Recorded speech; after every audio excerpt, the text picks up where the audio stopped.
What's up everyone, and welcome to my YouTube channel, Fast Lab Street Track Race, where you'll be following me through build videos, friends feature cars, and any automotive shenanigans along the way. Let's kick it off with my debut project, the 10-second shitbox.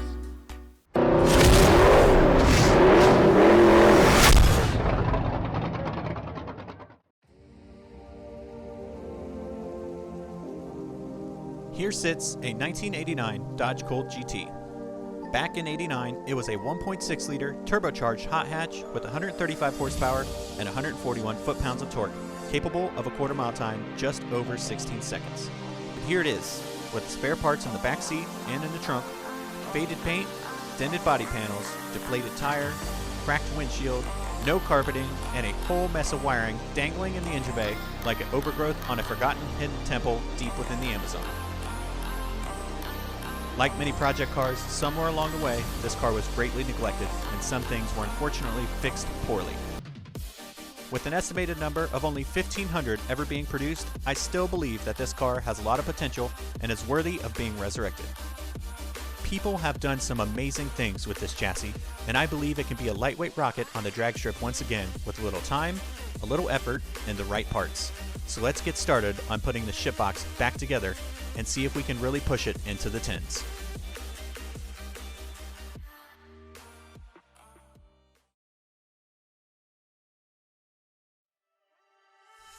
I managed to source a pair of headlights from a Facebook group dedicated to these cars, which are the Dodge Colt, Eagle Summit, and Mitsubishi Mirage, or CSM for short, which has close ties to the DSM community because these are basically Mitsubishi Mirages rebadged as a Dodge Colt.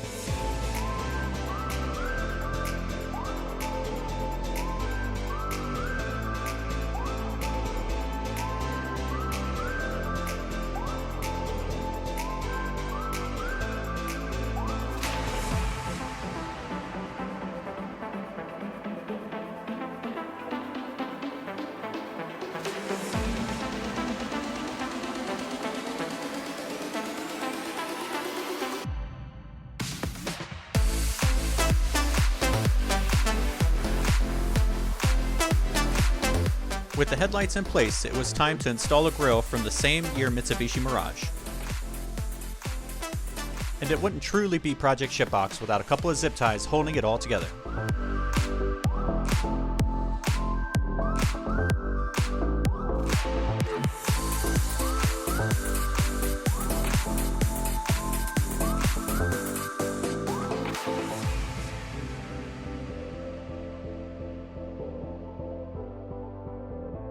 Some smoked amber marker lights were sourced through a friend in Germany that wanted to trade for my USDM versions.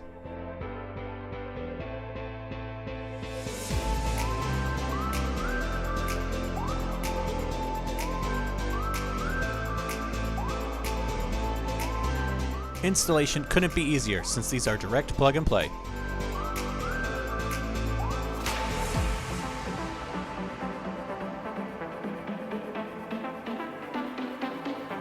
The front end is finally coming together and is looking awesome. However, it is missing a very important piece, the front bumper that will hide the massive core of our intercooler. This piece of JDM goodness is sought after by many here in the States. It is by far the best looking bumper on these cars in my opinion, and are usually very rare and rather expensive when you find one, which is why even though it's pretty beat up, it is the icing on the cake for our front end overhaul. Mocking it up to the front of the Colt will give us an idea of how it will look when it's all done.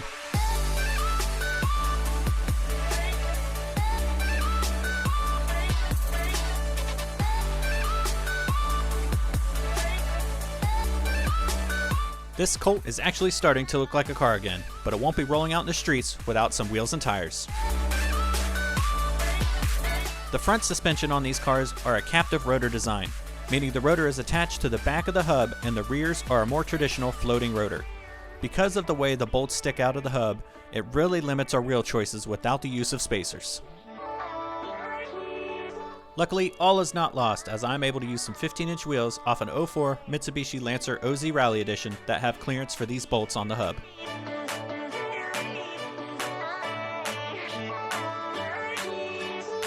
The tires I'll be using are just going to be used to get this car on the ground and rolling.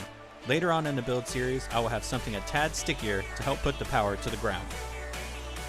With a new set of lug nuts, this will help complete the look of the exterior for now. And if you're asking yourself why I'm not using an impact socket to put the wheels on, I accidentally left it at your mom's house. So if you could kindly return that to me, I'd greatly appreciate it.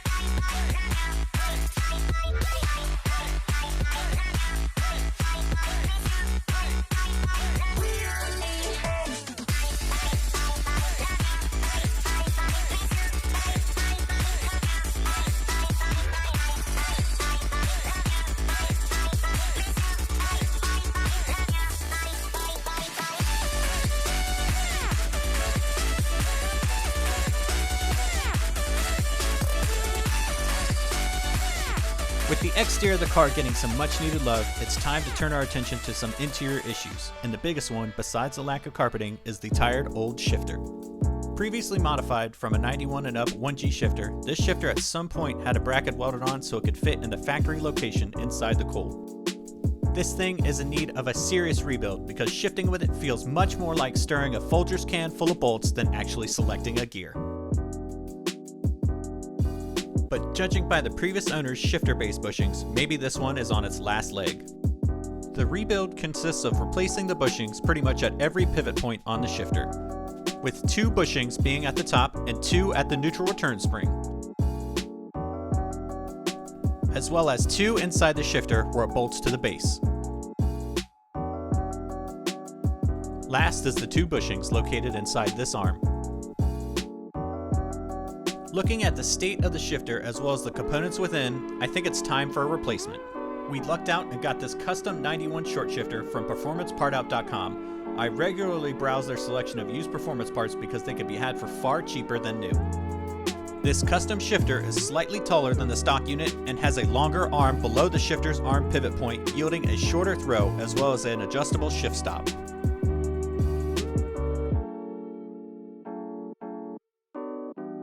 The rebuild really isn't all that difficult using a few simple hand tools.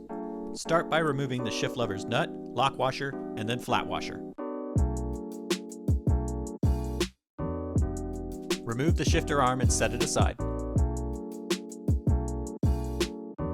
Next, loosen the neutral return spring nut. Remove the nut, lock washer, and flat washer.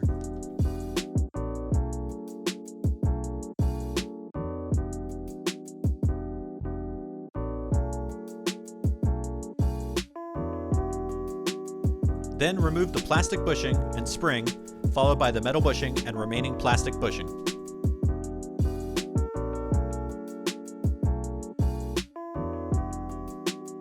These 2 plastic bushings didn't look half bad, so we'll be reusing these.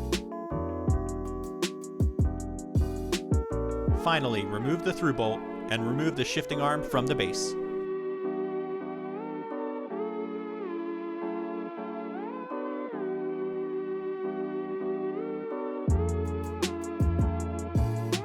Remove the metal bushing from inside the shifter arm, and now we can start removing and replacing these old plastic bushings.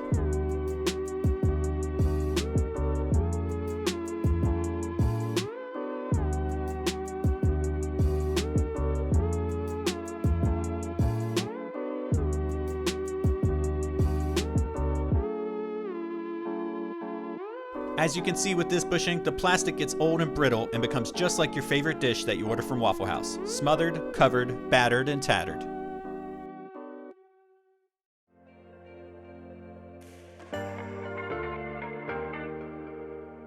The rebuild kit we will be using comes from RTM Racing and utilizes a new shifter bolt bushing with tighter clearances for a tighter shifting experience.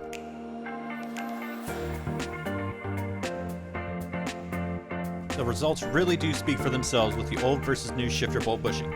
Just look at how much play there is with the new one. In total, there are 6 brass bushings in the kit from RTM Racing, and we opted to get the additional shifter arm cut bushing because ours simply wasn't there. Simply drop in the new brass bushings with 1 on each side, followed by the new metal through bolt bushing.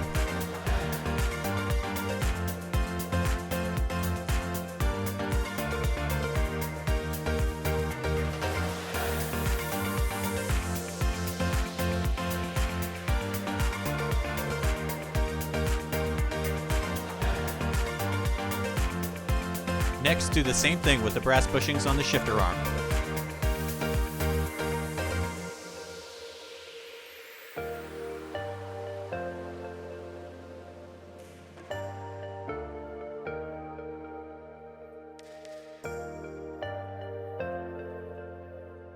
Next, use some fine tip pliers or C-clip pliers to remove the C-clip ring and washer from this arm, as our old bushing literally crumbles upon removal.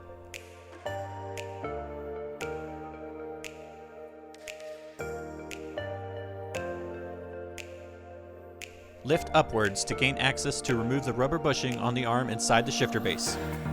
Tilt sideways as you remove the arm up and out completely.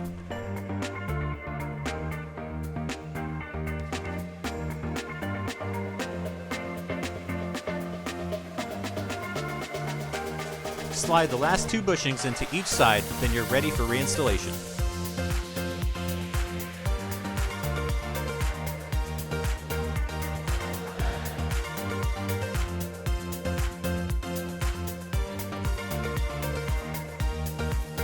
Don't forget the rubber bushing inside the shifter base arm.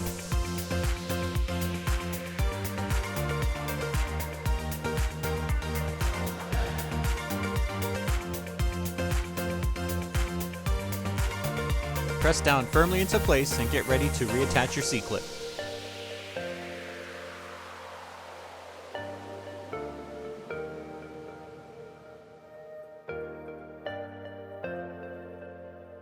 Simply slide on the shifter arm cup bushing and it's ready to go in.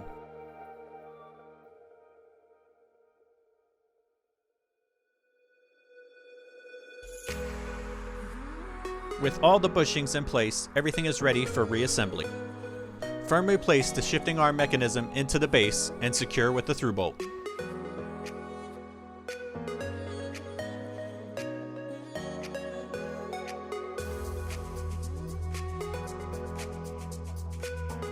Next up, place the plastic bushing as well as the metal bushing onto the bolt. Then install your neutral return spring.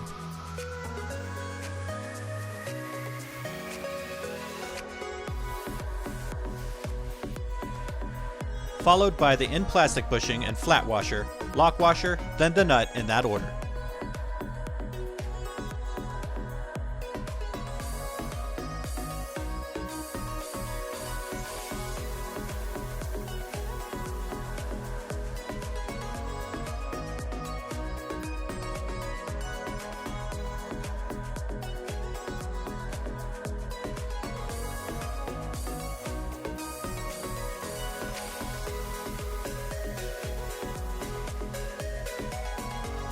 Don't forget to tighten the nut and get ready to install the shifter arm. Install the shifter arm, but remember mine is installed facing backwards because of the custom additions to the arm itself.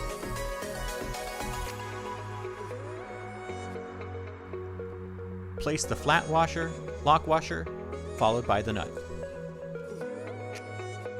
Tighten to 3 ugga-duggas, and now you're on your way to a smoother, crisper shifting experience.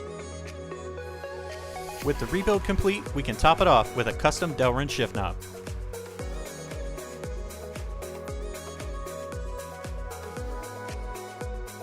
And now we need to remove the Colt specific shifter base bracket to attach to our new one.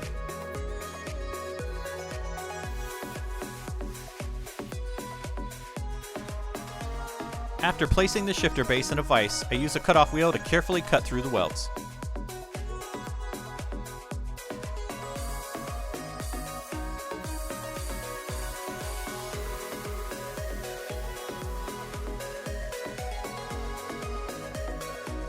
We need to cut and grind precisely as the bracket contours to the back of the shifter base.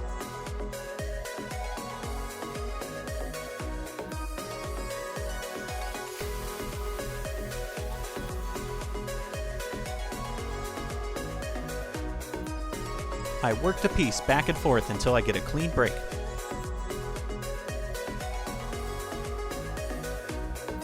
Now to remove the washers the previous owner was using for shifter base bushings.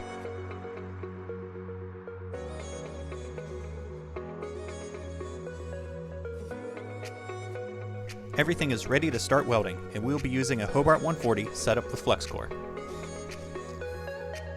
A few tack welds should do for now to make sure it's in the correct spot.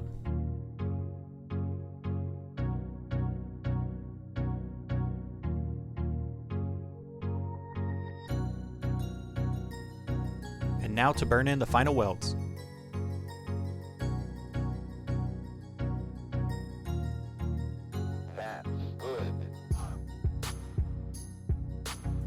With the shifter all fabbed up, we can finally bolt it in. I hopped online and grabbed these solid shifter-based bushings from extremepsi.com. Installation is very easy with one bushing going on the bottom and another one on top.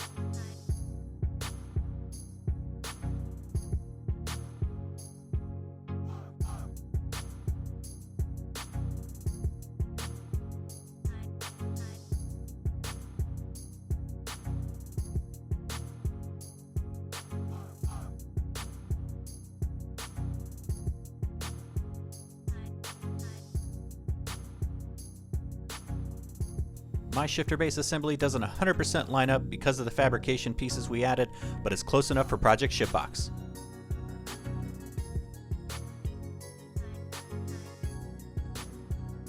After bolting the whole assembly down, you're all set for crisper, smoother, nicer shifts.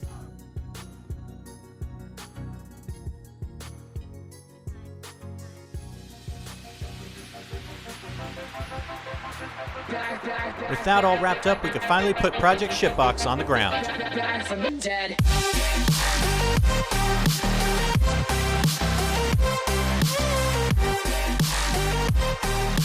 With some of the basics out of the way and the Colt rolling on its own, we can start to focus on adding some horsepower.